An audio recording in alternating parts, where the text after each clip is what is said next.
everybody to JourneyTEAM's Q3 Tech Insider Update. For those of you who are new to this meeting, this is a webinar where we go through within an hour a rapid fire review of important updates that we feel you need to know throughout the Microsoft stack within Dynamics, within Microsoft 365, Power Platform, and Azure. Today, for those of you who are unfamiliar with JourneyTEAM, just to give you a little bit of background, we're about 115 plus members right now within our team. We've been in business 28 years. As you can see from the slide showing, a lot of active customers, referenceable customers, 14 gold and silver competencies. And over the past 5 years, we've had over 1,300 completed projects. Some recent awards we recently were named to Microsoft's Inner Circle. What that means is that we're one of 89 partners worldwide that have been invited to have an elevated conversation with Microsoft around strategy, around information on what's going on within the organization, within Microsoft, be able to provide feedback. We're also a two-time Partner of the Year winner and several other employee best places to work winners as well. We're going to be covering a lot of the technology, or a lot of the changes within the Microsoft stack across the various workloads and solutions that they have. This slide here gives you kind of an idea of what specifics we actually look at. We do have 6 practices that you see across the top: enterprise resource planning, customer engagement, modern workplace, knowledge management, data and BI, and then of course change management and adoption. So for today, our presenters, I'm Mark Mickelson, who's been talking so far. We have Eric Bynes, our Dynamics 365 Customer Engagement Director, Eric Roth, our Cloud and Microsoft 365 Director, Greg Crandall, our Enterprise Resource Planning Director, Colby Beck, Business Applications Developer, Kip Sorensen, SharePoint Director, and Josh James, Business Intelligence Developer. So with our agenda today, we're going to start off talking about Power BI, Cloud and Office 365, Azure AD and Intune updates. Then we'll cover Microsoft Teams and Yammer, SharePoint Forms Planner and Project updates, Exchange Online. Then we'll hit on Dynamics 365 Business Central, Dynamics 365 Customer Engagement for Sales and Marketing. Then touch on Field Service and Customer Service, the maturity model, our maturity model assessment, and then we'll finally wrap up with Power Apps. Throughout the meeting, you can feel free to chat any questions that you may have, and we do have a team on that will be responding to those questions. We'll also have a survey that'll be published within the chat for you guys to give us feedback on the event. Please go ahead and fill that out. It should be a very quick survey for you to fill out there. We will do a drawing for a $50 gift card at the end of the event once we wrap up. There we go. Fantastic. As is the case with Power BI, there's fantastic releases that come out every single month. Over the last quarter, of course, we received plenty of good updates for Power BI. One that relates to data connectivity, REST APIs are now supported for Power BI datasets, meaning I can now pull data from Power BI datasets from other tools. And when it comes to data preparation, there's now an improved data flow connector. If you use data flows and you find that data validation or different things like that take a lot longer in data flows, it's now much, much better and takes a whole lot less time to validate and close out and save your data flows. When it comes to a data model, there's a few upgrades as well. Want to make sure you change your view so you can see the new data model view. A lot of cool things coming, and feel free to go check those things out. We also want to let you know that JourneyTEAM has prepared and finished in some cases, and will soon be uploading online courses around Power BI fundamentals, the fundamentals of data modeling, fundamentals of visualization, and then the fundamentals, intermediate and advanced stacks as well. There's also going to be a Power App in a Day course. All this will be available on JourneyTEAM University. Really excited for the future of Power BI. Okay, so let's jump into some Cloud and Office 365. I don't have a ton here, but we'll get moving along here. So we've got a new feature for the Office 365 Administrative Center. This has been existing for quite a while in the Azure Admin Center. If you go to the Admin Center in Office 365, hit your name, you'll have these two little arrows. Click that and you'll see all the tenants that you can administer. So as a consultant, this is really slick for us. If you have multiple tenants in your world, then you can flip between those tenants through the Office Admin Center, and a fun little tip there. So be aware of that little feature. Okay, we're going to jump right over to Azure AD updates now. So there's a bunch of stuff here. Quick little thing here. If you have a log analytics workspace and you're sending your Azure AD sign-in, audit, non-interactive sign-ins, yada, yada, yada, you should be doing that, by the way. If you need help, let us know. You can now send your risky users and risky or user risk events into that log analytics workspace where you can retain them for much longer than 30 days. Okay, and so great little update there to be aware of. Another important update, I spent a day troubleshooting this, so learn from my pain. The Azure AD App Proxy, if you publish an application that's on-prem through this and the application has a bad or invalid or expired SSL certificate, it now cares. It used to not care, and you could publish anything you wanted and it would go through just fine. You'll get an SSL error and you'll try to add the certificate to the proxy server to make it work, and it doesn't work. Okay, so you either fix your certificate on the backend app, that's the recommended approach, or contact us and we'll show you how to use the Graph Explorer to update the app through a Graph API call. So be aware of that. If you're publishing an app through the app proxy and it's got SSL issues, you're going to hit a wall. Okay. All right. Next is a really cool new feature in Azure AD conditional access policies. This is the device condition. So this is which devices this CA policy would apply to.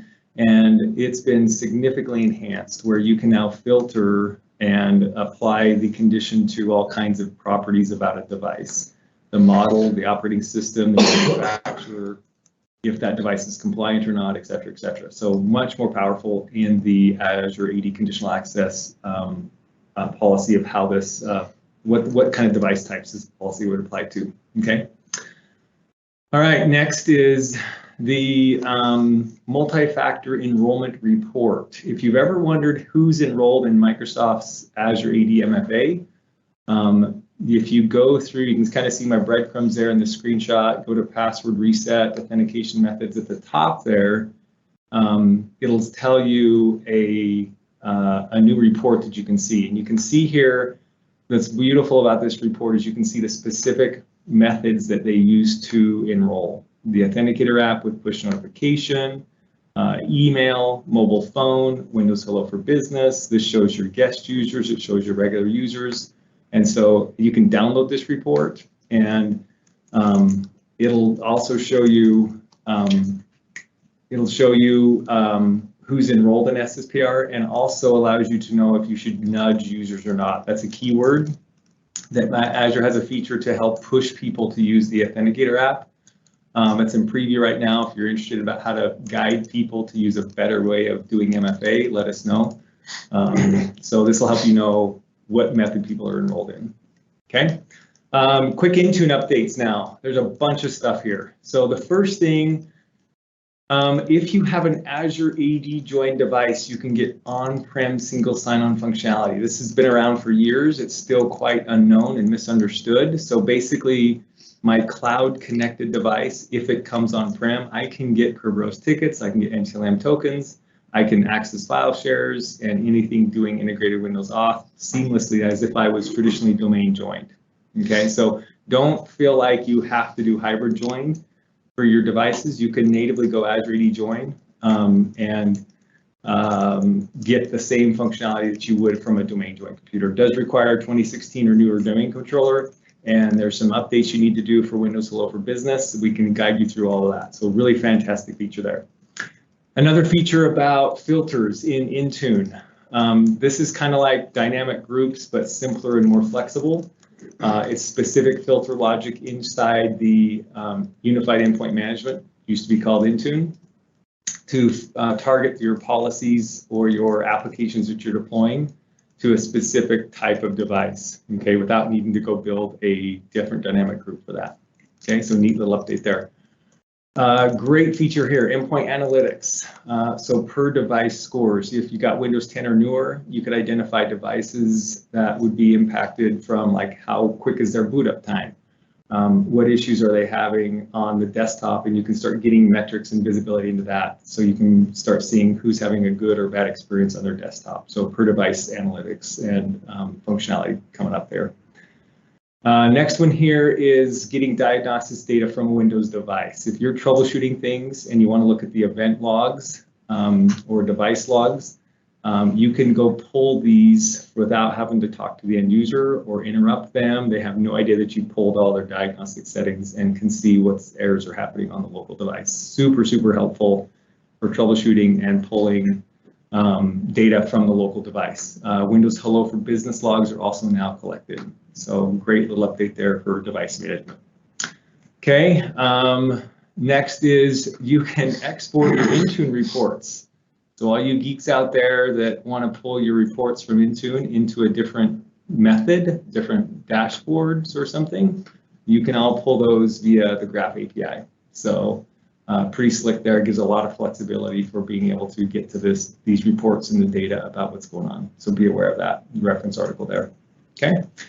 The company portal for Mac OS devices. Okay, it is now the native application. Universal app is what Mac calls them, Apple calls them.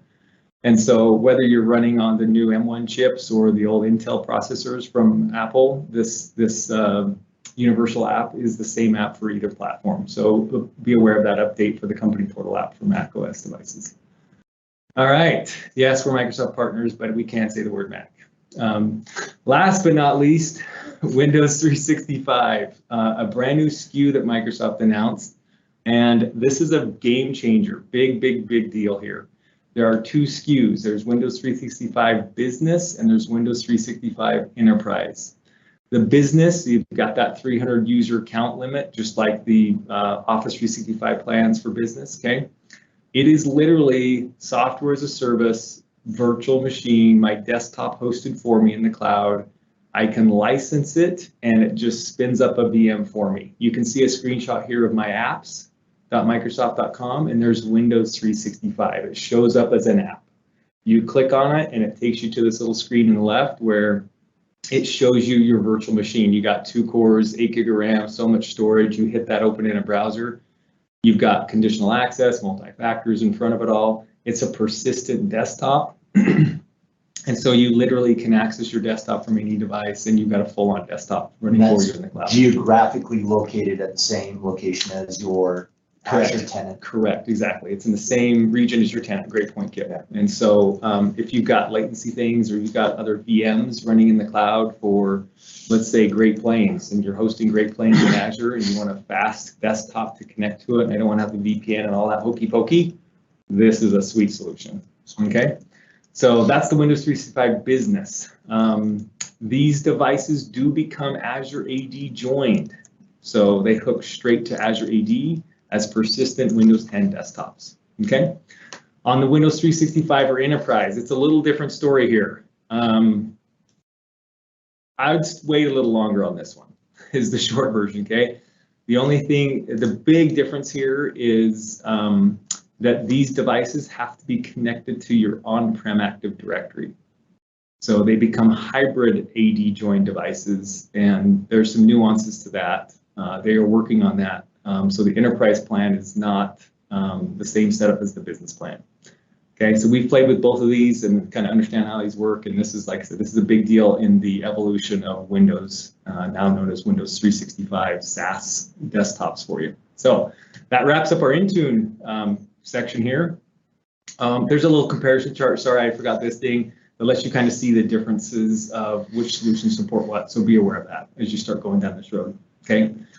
All right, I think that's our Intune summary, and so we'll turn the time over to Kip for Teams updates. Yeah, we'll jump through these Teams updates. I kind of categorized them into kind of the feature sets within Microsoft Teams, so let's just go over what's available to us today. So these aren't new features; these are being released or have not, or in the process of being released, or you have these in your tenant. So I'm not covering what's happening next month or the month after, right? Because that's a moving timeline for Microsoft on a regular basis. So on the meeting side, meeting transcripts. So if we turn on transcripts of meetings where the audio is being transcribed to text, that is now being included in our search index. So you can find meeting recordings based upon the transcripts that were associated to that meeting. We have the ability to lock meetings. So at a given time, the presenter or organizer has the ability to lock a meeting after so many attendees have been within the meeting itself. Slide presentations and PowerPoint Live, right? So we can do PowerPoint Live it's like a SaaS solution, and we can actually present those right within the Teams. We have configurations around automatically recording Teams meetings. And just as a FYI, if you're not aware, there are some configurations on the team side to determine where recordings go. So you can have those recordings pushed to the Stream work group if you're utilizing Stream within your organization, or we can configure Teams to automatically put those recordings into OneDrive or your corresponding team site on the SharePoint side. We have pagination within the video gallery. If we have multiple videos up, we can page side to side and see everyone's images. This is really critical here, organizational wide backgrounds. I'm just joking, it's not that critical, but it's kind of nice. So we have the ability to create some backgrounds, publish it to your tenant, and employees can take advantage of those backgrounds. So maybe if you have employees, they need to be a little bit more professional. In-user real-time telemetry, details and reports, and then related content via the mobile applications. Now on the Teams, other features around calling, you now should see transferring between desktop and mobile. We've seen it for a while. It's been in our tenant for a bit, but the idea is if I'm on my phone, I'm walking up to my desk and I join the meeting on my desktop, it'll ask me if I want to transfer from my phone over to my desktop. And it creates kind of a seamless join versus, joining the meeting twice. And then we have some speed dial on the Teams mobile application available to everybody. We have expanded emoji picker. We've been waiting for that for a long time. Immersive reader support on the mobile app, inline message translations for channels for both Android and iOS. And Viva got a major update on the Headspace update. So Viva Insights, if you guys were part of any of the presentations by Microsoft, this was really around deep work, focus time, wellness within your organization. And Microsoft presented a lot of Headspace integration. Headspace is a company that focuses on like meditation and wellness or whatever. Microsoft pushed a lot of that Headspace integration. So that you should see that within the Insights app within Teams. If you haven't added Insights yet, you can simply just go to your Teams application and add that as an app to be able to consume that functionality. So pretty slick stuff. On the Power Platform and custom development side, Microsoft is now allowing us to use this main stage area within the Teams app for customizations. So for instance, you can utilize the sidebar and utilize the main stage area and have your app integrate and determine what shows up there. So pretty slick extensibility around what we can do from a customization perspective. And then lastly, on the security and compliance side, there's updates on the admin center within Teams.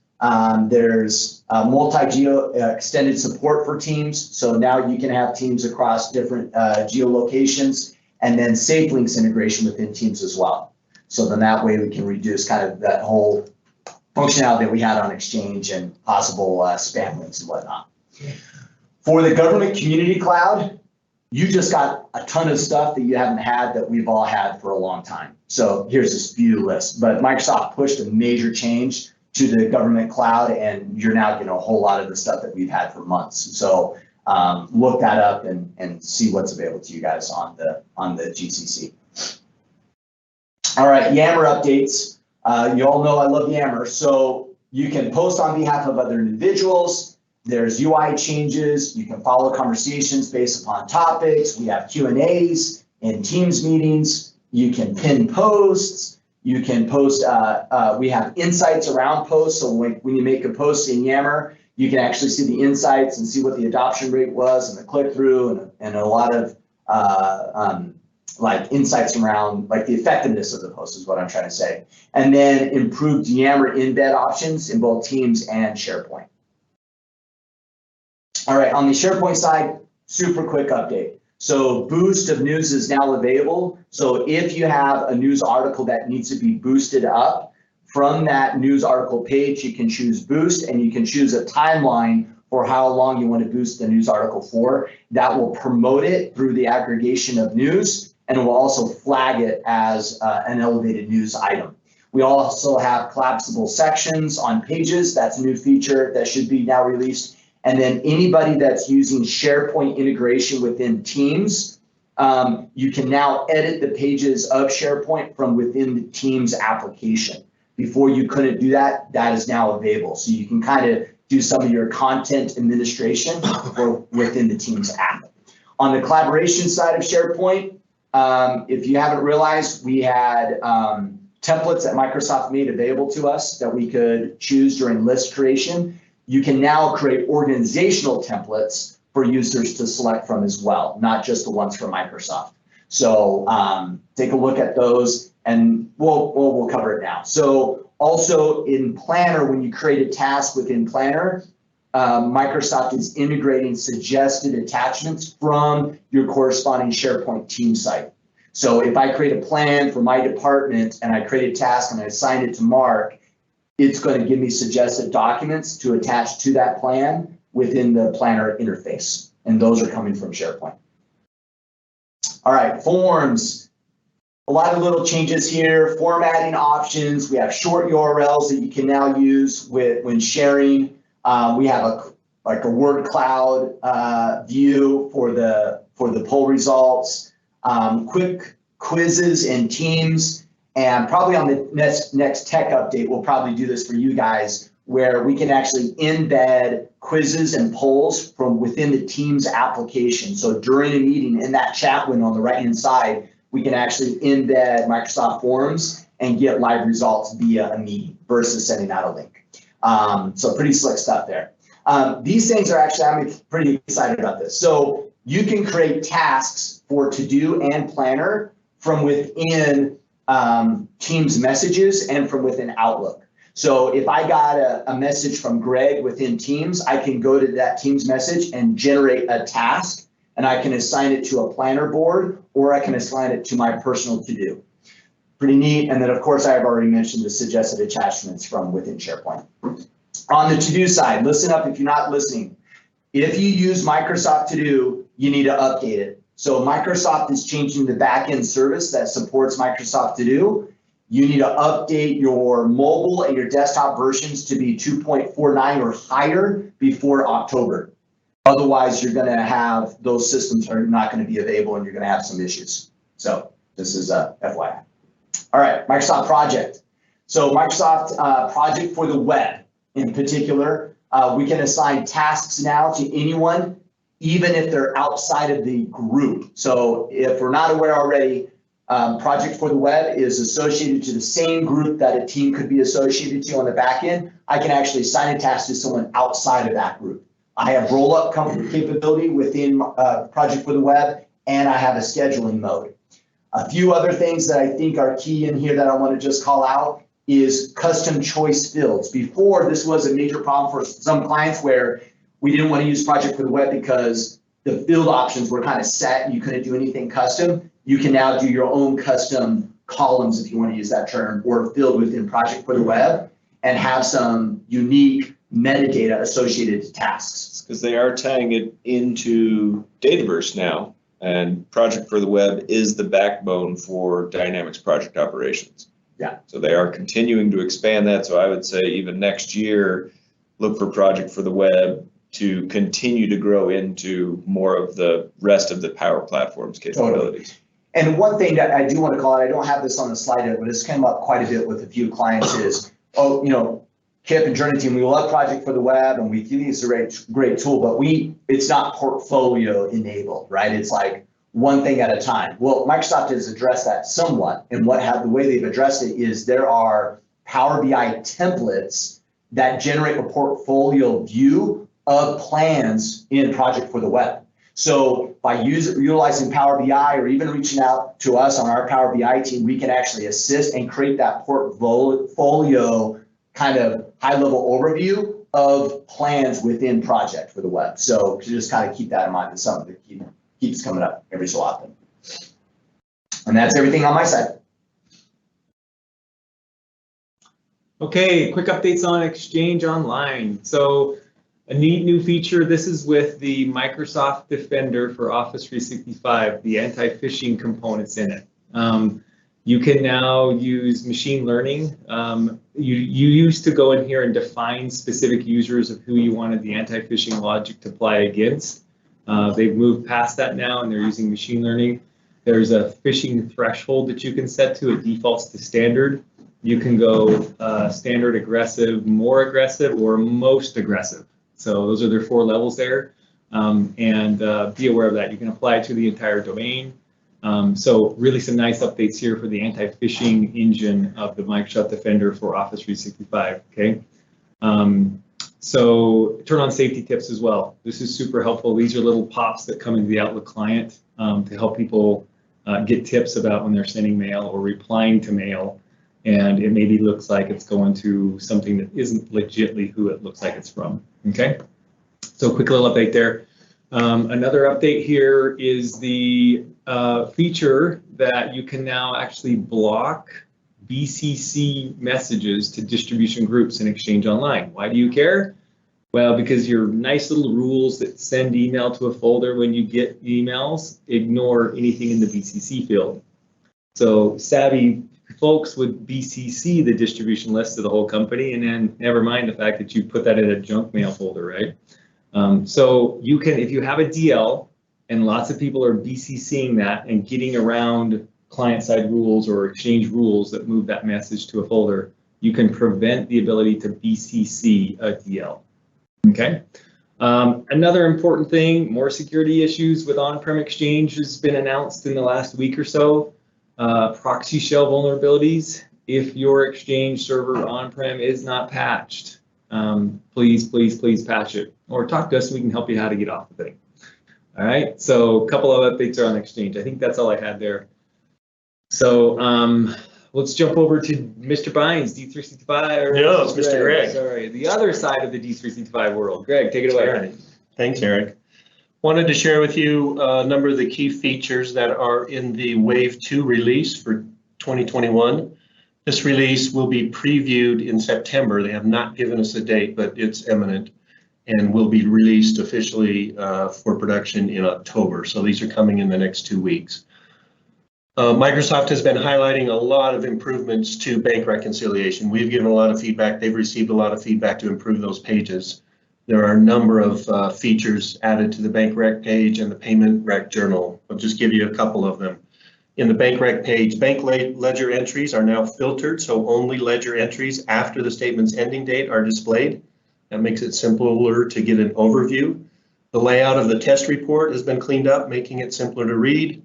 When applying auto matching, the users can decide not to overwrite any of the already matched entries or to overwrite all. And they've also added some a many-to-one matching when a bank statement line can be matched against multiple postings.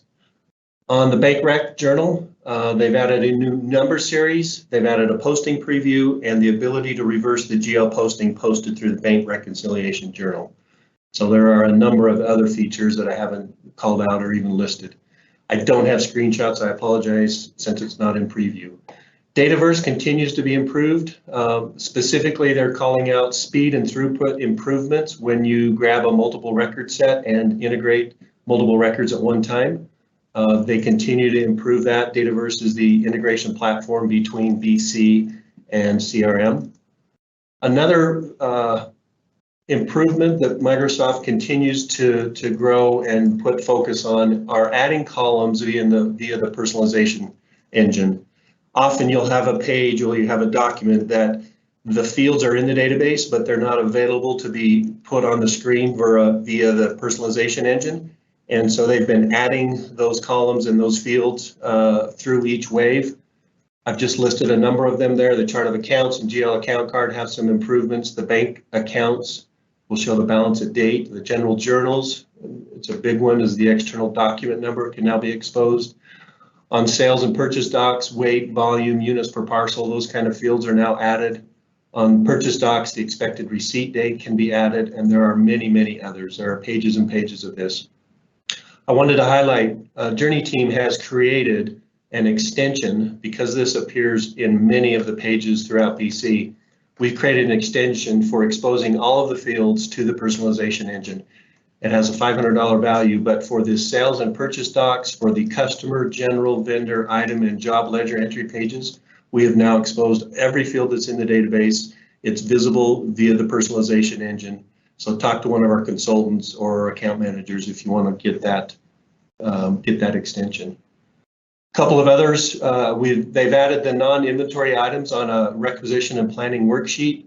Often those non-inventory items, they are expensed upon purchase, but they've been out of the planning cycle. Sometimes they're important fasteners and floor stock and things like that that need to have the right volumes. They're now making those available on the requisition and planning worksheets. And then another improvement is in the base unit of measure, especially for non-discrete unit of measures. The rounding precision when you're starting at a base item measure and rolling it up to packages or cartons or larger containers, when things are measured in pounds or ounces in non-discrete measures, the unit of precision allows that to happen so that you don't get off in your inventory value. I've put the link in here for all of the changes for the release plan for 2021 Wave 2, and please reference that for any details that you might be interested in.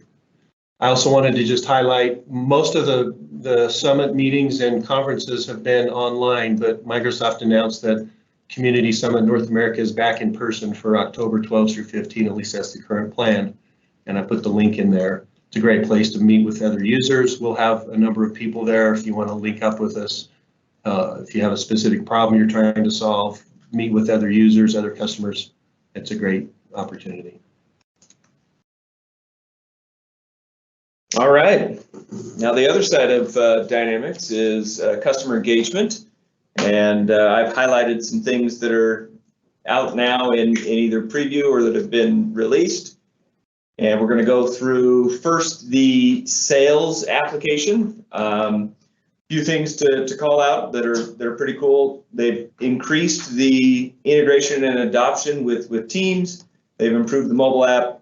They've got a new preview called the Deal Manager Workspace and then the Worklist Manager. So we're going to jump into each of those now, and we'll go over Teams collaboration. So if you'll notice up in the top right, if you've enabled this, there's the documentation out on Microsoft's site, you can now have Teams conversations within Dynamics. Up to this point, you could only have Teams conversations in Teams with Dynamics content embedded into Teams. They've now flipped that around. Two things that are great about this. Again, there's context to the record that you're on where you can have Teams chats. The other thing is that if you want to configure it and have it be a part of the timeline, then you can also have those conversations show up there. If you guys have any questions on how to get that set up, please let us know here at JourneyTEAM. We'd be happy to help you. Okay, the next cool improvement that Microsoft has made is that there is now a second mobile app that you can go to either the Apple Store or the Google Play to get, and it is a redesigned user interface. They've finally taken some time to think about how people want to use an application and have simplified the data input process. So as you can see from some of these screenshots here, I just kind of laid it out from left to right, the ability to capture a quick note. You tap the thing, you hit take a note, and it walks you through both the note and then who it's for. Bada bing, bada boom, you've got yourself a note. It's a very slick interface. It works on the premise of like quick view forms into the full detail form, but it does a great job. Again, you look on the left of being able to identify and see like what you've looked at recently, and then have note capture really kind of be one of the driving forces behind data entry. The Deal Manager Workspace, this is one that's in preview, but if you have if you've had the Sales Accelerator and you go in and enable it. There's a little bit of some code that you have to put into one of your solutions to get this turned on. But this is nice because it takes your existing views and charts, and as you can see now, there are metrics that get calculated based on your pipeline. So they've added in a new bubble chart, they've added in metric calculation. As you can see below, there's an editable grid. And then as you click on either the bubbles or the records down below, you now get the flyout panel on the right-hand side, so you don't have to leave the screen that you're on. Very busy interface when you first look at it, but then as you kind of focus in on certain parts, the steps, clicks, and just the amount of information that you have to try and remember as you step through records has been greatly reduced, and now it's a simplified experience for people in sales. Okay, next part, Worklist Manager. This does require Sales Insight and the Sales Accelerator to be licensed and turned on. But if you have like an inside sales team or a direct sales team, and you want them to go through and process whether it's leads or contacts or certain activity types, as you can see, there's a filter for the list they're supposed to work on. This can be defined and set up by scores or other algorithms. But essentially they'll walk through, they'll click in the list on the left, and then over in the middle of the timeline, there's now that new card panel that allows them to make the calls and step through the activity process. But this is, again, it's a great way to speed up that outbound calling for roles in your organization that are, again, either inside sales or direct sales. Okay, marketing. Couple things going on here. Enhanced customer insights. So if you haven't looked into customer insights yet, you need to. This will be where there is a lot of focus and investment from Microsoft taking place. They've split customer insights into two portions. There's audience and engagement insights. One is customer focused. So this is kind of your more traditional customer insights, where they have profile cards, you can build measures, and you can build learning models. Engagement now is what's being tied into marketing so that you can dynamically build segments based on behavior. So as Customer Insights is a learning tool, it's AI driven, you can design segment behavior in Engagement Insights to essentially construct and say, I want people that have heavy traffic patterns to be able to be added as leads, or I want to score them like this, or I want to put them in this segment. So very cool. Customer voice surveys, they've made that easier to now turn on and embed as part of customer journeys. And then we'll talk about leads as segments and targets. Okay. Release Wave 2. Oh man, see, I was one slide behind. I got so excited I started talking about it. But as you can see, they've increased a lot of the customer insights. If you haven't, again, played with customer insights, please ask us about it. This is where you can use it as a customer data platform. That's what Customer Insights is. You can include external data sources, so you can connect out to your ERP, you can connect out to your commerce store, you can connect out to other data stores that you have. Doesn't matter if it's Excel, Salesforce, Magento, like we don't care. And then what it does is it creates a unified single customer profile that then you can say, I want to build measures around that. You can take that timeline and embed it back into other applications within the Power Platform. You can drop it in Power BI, Dynamics, Power Apps like Canvas apps. So these are reusable cards that you see here on the screen that can be leveraged. Okay. Oh man, I was so excited to start using this in October, and then Microsoft pulled a gotcha. Leads will finally be available for public preview in December. Meaning that today you can only create segments and market out to contact records in D365 for marketing. This is where there is a shortcoming in the platform. I thought it was going to be October. They've now pushed it to December.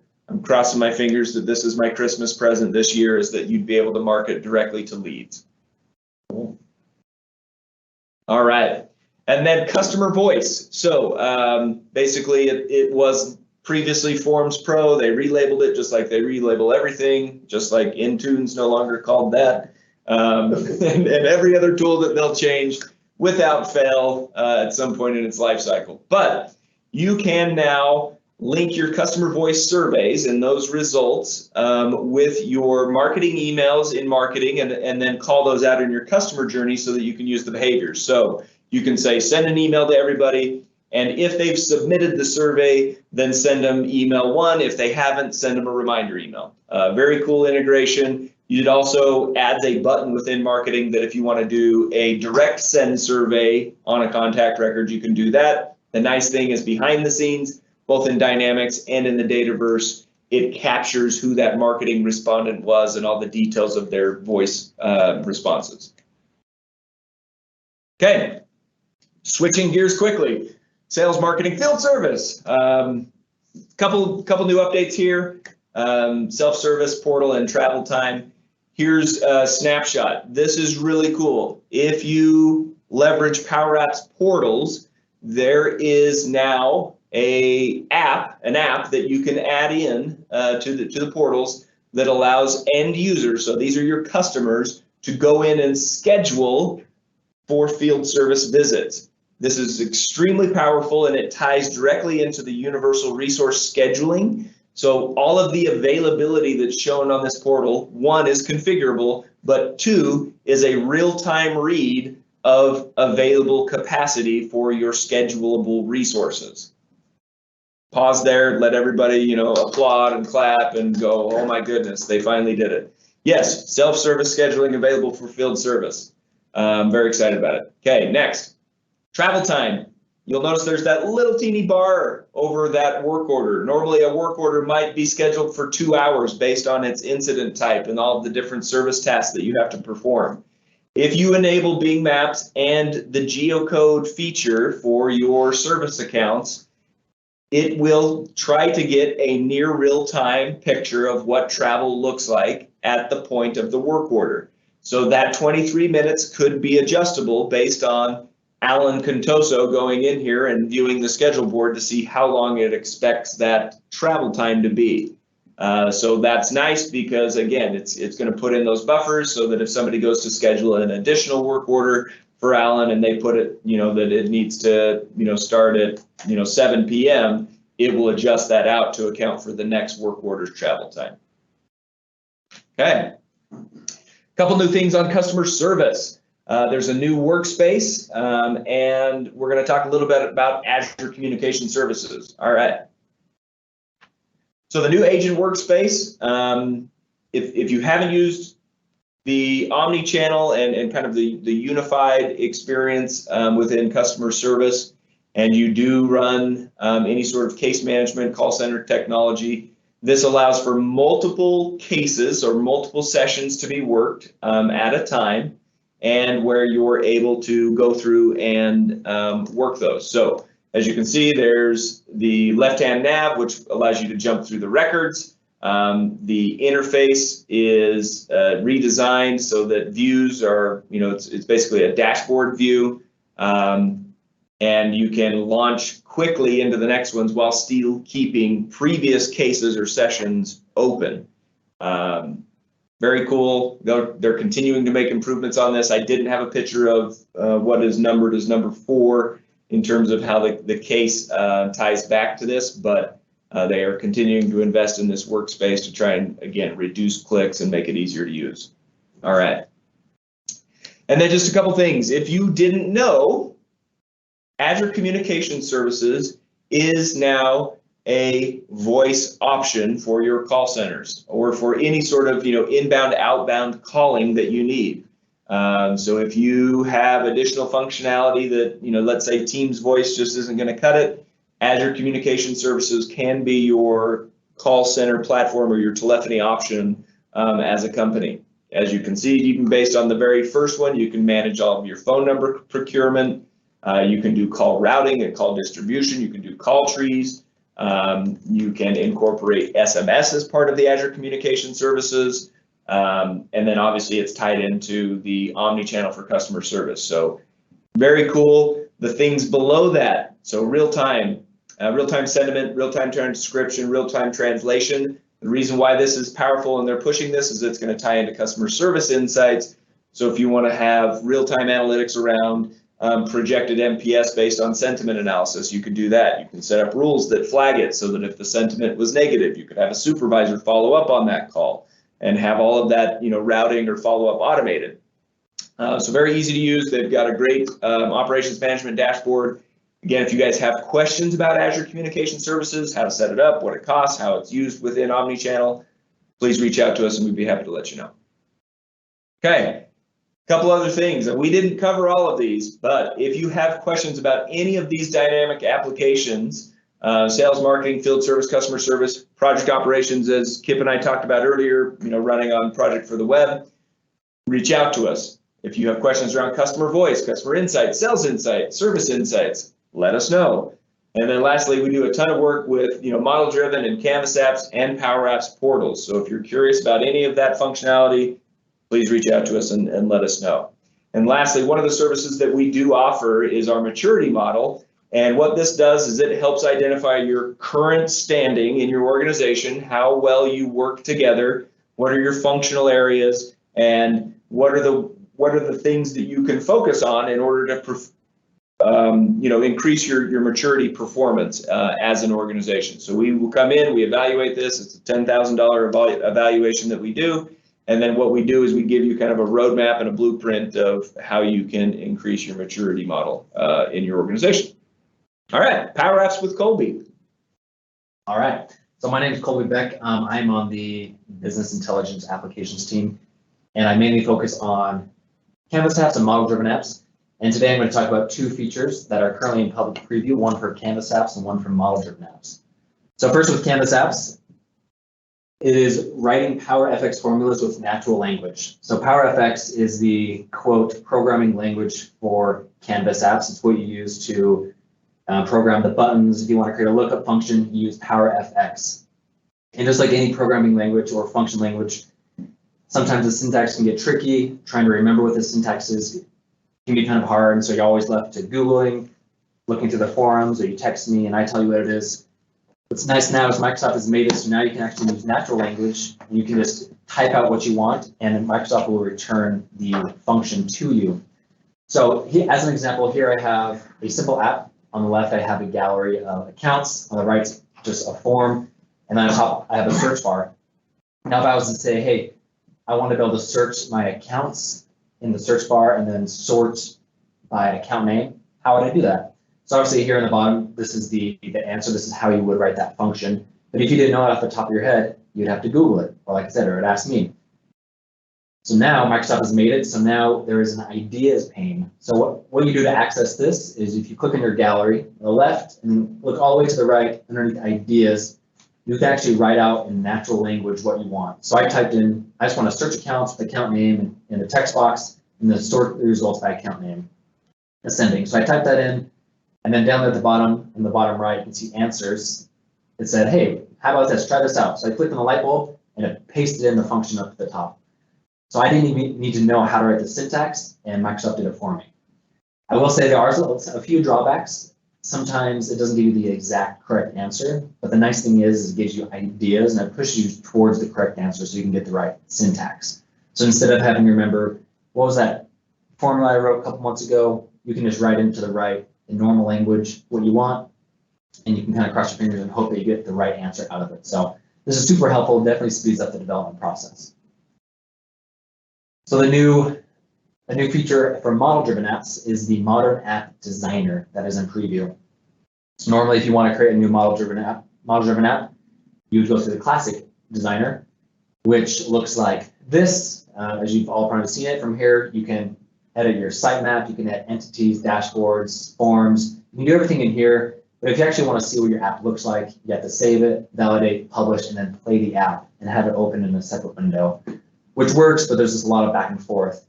But now with the modern designer, you can do it all within one window. So this looks very similar to a Canvas app. Over on the left, you have all your tables that are included in your app.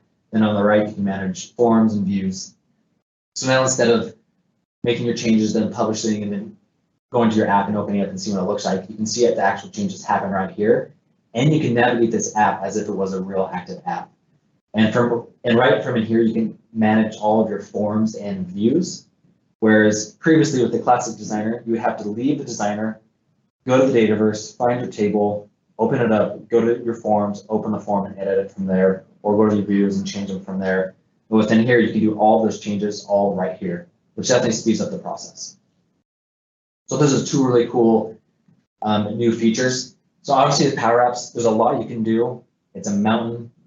As creative as you can be, that's as creative as your apps are going to get. And so it can be kind of daunting. So here at JourneyTEAM, we've developed a program called the Power Apps Sherpa program, where we will help guide you through that process. We will be your quote, your Sherpa. We'll carry the heavy load. We'll help guide you because we've done this before, but ultimately in the end, it's you who summits the quote Power Apps mountain. So with that program, we have workshops, scheduled office hours, we have access to all the brains here at JourneyTEAM, community access, 4 one-on-one sessions, as well as access to our managed services. So it's definitely a great program to help you get an app up and going, and it's a flat rate, which is really cool. That's it. All right, so that wraps up our Tech Insider updates. The survey has been shared out through the chat. If you please take a moment to fill that out. Again, it's going to be there'll be a drawing for a $50 gift card following following this event.